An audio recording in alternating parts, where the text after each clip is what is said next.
कटाक्ष प्रेक्षितात्मने विजातिमिन्द्र प्रदर्शनः वासुदेवं देवता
ಶ್ರೀಪಾದರಾಜ ವೈಭವೋತ್ಸವದ ಈ ಪರ್ವಕಾಲದಲ್ಲಿ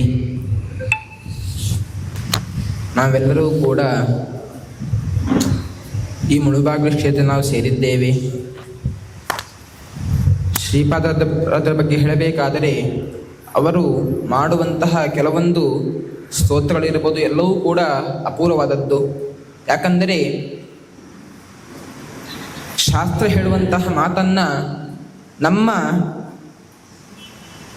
ಭಾಷೆಗೆ ಅನುಗುಣವಾಗಿ ಕನ್ನಡ ಭಾಷೆಯಲ್ಲಿ ಬೇರೆ ಬೇರೆ ಕೃತಿಯನ್ನು ಮಾಡುವ ಮೂಲಕವಾಗಿ ಶಾಸ್ತ್ರದ ಅಪೂರ್ವ ವಿಚಾರವನ್ನು ಸಂಗ್ರಹಿಸ್ತಾ ಒಂದು ವಿಶೇಷವಾದಂತಹ ಒಂದು ಕ್ರಾಂತಿ ಮಾಡಿದವರು ಶ್ರೀಪಾದರಾಜರು. ಅವರು ಮಾಡುವಂತಹ ಒಂದು ಸ್ತೋತ್ರ ಹೇಳಬೇಕಾದರೆ ವ್ಯರ್ಥವಲ್ಲವೇ ಜನ್ಮ ವ್ಯರ್ಥವಲ್ಲವೇ ಎಂಬಂತಹ ಒಂದು ಆ ಕೃತಿಯಲ್ಲಿ ತುಂಬ ಅಪೂರ್ವವಾದಂತಹ ಒಂದು ವಿಚಾರವನ್ನು ಹೇಳ್ಕೊಂಡು ಹೋಗುತ್ತಾರೆ. ಆ ಕೃತಿಯಲ್ಲಿ ಮುಖ್ಯವಾಗಿ ನಮ್ಮ ಜನ್ಮ ವ್ಯರ್ಥವಾಯಿತು ಅಂತ ಅಲ್ಲಿ ಹೇಳುವಂಥದ್ದು. ಆದರೆ ಅದನ್ನು ಎಲ್ಲವನ್ನು ಕೂಡ ನಿಷೇಧವಾಗಿ ಹೇಳ್ಕೊಂಡು ಹೋದ ಎಲ್ಲವನ್ನು ವಿಧಿಮುಖ ಮಾಡಬೇಕಾದರೆ ಅಂದರೆ ವ್ಯರ್ಥವಾಯಿತು ಅಂತ ಹೇಳುವ ಮೂಲಕವಾಗಿ ಅದನ್ನು ಹೇಗೆ ನಾವು ಸರಿ ಮಾಡಿಕೊಳ್ಳಬೇಕು ಅಂತಲೇ ಹೇಳ್ಕೊಂಡು ಹೋಗ್ತಾರೆ. ಇದನ್ನು ಮಾಡಲಿಲ್ಲ ಅಂತ ಹೇಳಿದ್ರೆ ನಮಗೆ ನಮ್ಮ ಜನ್ಮ ವ್ಯರ್ಥ ಅಂತ ಹೇಳುವ ಮೂಲಕವಾಗಿ ಆ ವಿಚಾರವನ್ನು ಮಾಡಬೇಕು ಅಂತ ನಮಗೆ ವಿಧಿಮುಖವಾಗಿ ಅಲ್ಲಿ ಹೇಳ್ಕೊಂಡು ಹೋಗ್ತಾರೆ. ಪ್ರಾರಂಭದಲ್ಲಿ ಹೇಳಬೇಕಾದರೆ ತೀರ್ಥಪಾದರ ಭಜಿಸಿ ಕೃತಾರ್ಥನಾಗದವನ ಜನ್ಮ ವ್ಯರ್ಥವಲ್ಲದೆ ಎಂಬಂತಹ ಮಾತನ್ನು ಹೇಳುತ್ತಾರೆ. ಅಂದರೆ ತೀರ್ಥಪಾದರ ನಾವು ಭಜಿಸಬೇಕು ಅಂತ ಪ್ರಾರಂಭದಲ್ಲಿ ಹೇಳುವಂಥದ್ದು. ತೀರ್ಥಪಾದರನ್ನು ಹೇಳಬೇಕಾದರೆ ಮುಖ್ಯವಾಗಿ ಅದರಲ್ಲಿ ತೀರ್ಥಪಾದ ಹೇಳಿದರೆ ಮುಖ್ಯವಾಗಿ ಭಗವಂತ ಅವನನ್ನು ಭಜಿಸಿಲ್ಲ ಅಂತ ಹೇಳಿದರೆ ಅವನ ಜನ್ಮ ವ್ಯರ್ಥ ಅಂತ ಹೇಳ್ತಾರೆ. ಹೌದು, ಯಾಕಂದರೆ ಮುಖ್ಯವಾಗಿ ನಾವು ಭಗವಂತನನ್ನು ಯಾವತ್ತೂ ಕೂಡ ಭಜಿಸ್ತಾ ಇರಬೇಕು. ಅದರಿಂದಾಗಿ ಅವನನ್ನು ಒಂದು ವೇಳೆ ಭಜಿಸಿಲ್ಲ ಅಂತ ಹೇಳಿದರೆ ಅವನ ಸ್ತೋತ್ರ ಮಾಡಲಿಲ್ಲ ಹೇಳಿದರೆ ನಮ್ಮ ಈ ಜನ್ಮ ಅದು ವ್ಯರ್ಥವಾಗಿ ಹೋಗ್ತದೆ.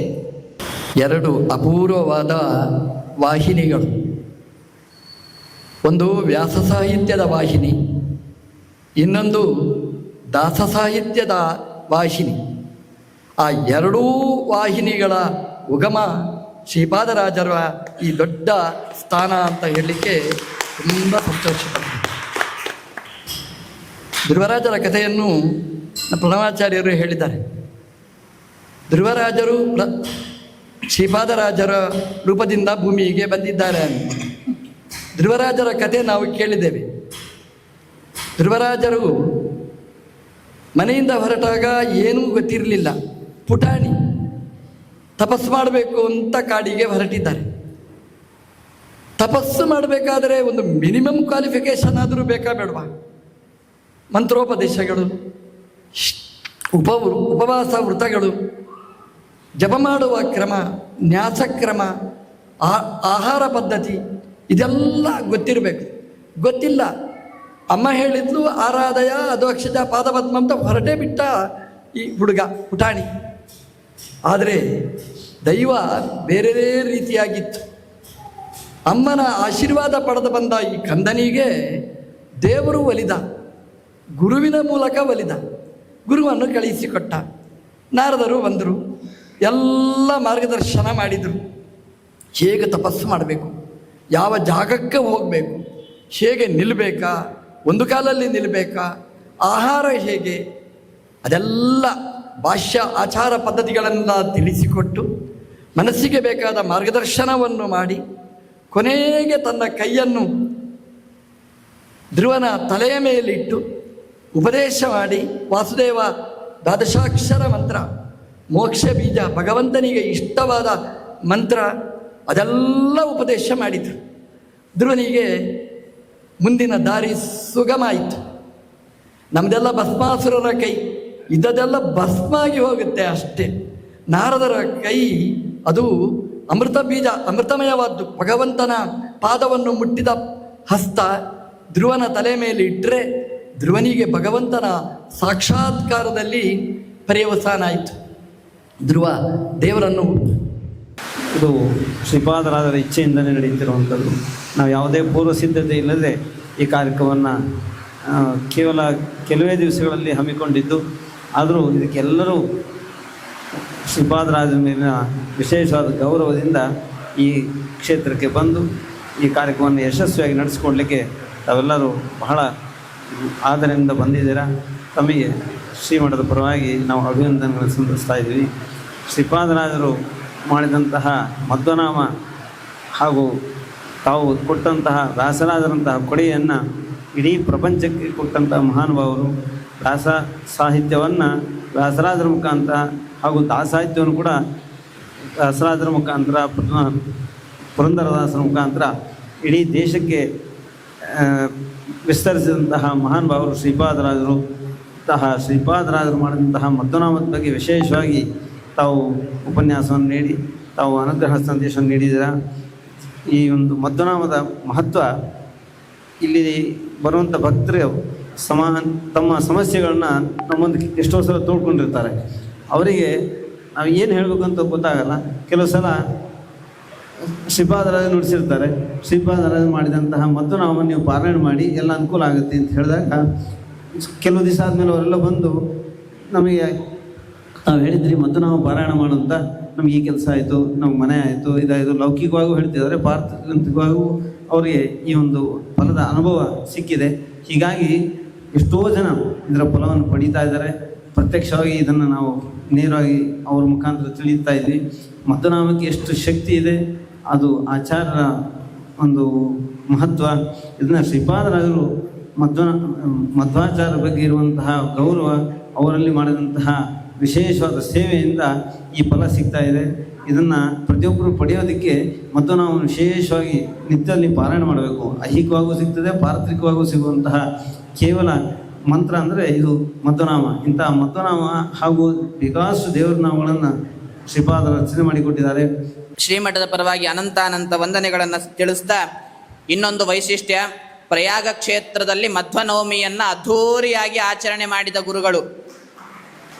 ಈ ಯಾವ ಕುಂಭಮೇಳದ ಸಂದರ್ಭದಲ್ಲಿ ಬಂದಂತಹ ಯಾವ ಮಧ್ವನವಮಿಯನ್ನ ಪ್ರಯಾಗದ ಆ ಊರು ಮಧ್ಯದಲ್ಲಿರುವಂತಹ ನಗರದ ಮಧ್ಯದಲ್ಲಿ ಓಣಿಯಲ್ಲಿ ಹೋಗಿ ಮಧ್ವಾಚಾರ್ಯರ ಭಾವಚಿತ್ರವನ್ನು ಇಟ್ಟು ಮೆರವಣಿಗೆ ಮಾಡಿದ ಮಹಾಪುರುಷರು ಶ್ರೀ ವಿದ್ಯಾಧೀಶ ತೀರ್ಥ ಶ್ರೀಪಾದಂಗಳವರು.